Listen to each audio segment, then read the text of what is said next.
Finally, we have here one of my favorite features, which are panes.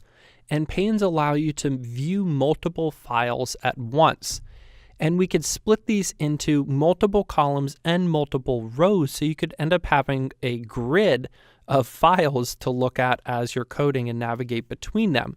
The other nice thing is that panes can contain tabs as well, so you could have multiple files being managed or saved in each pane.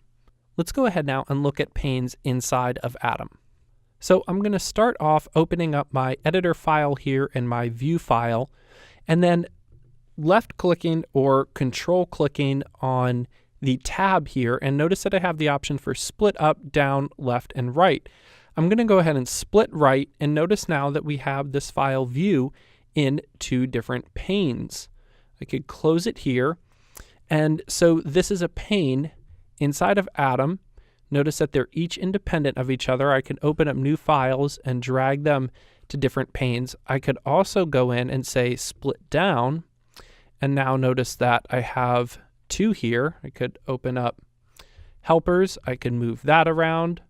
And you can see now I have a grid of code. It might help now to control minus and minimize out. This isn't great for presentation, but if you're managing multiple files and you want to see where things are stored and how they relate to each other, this could be something that is quite helpful.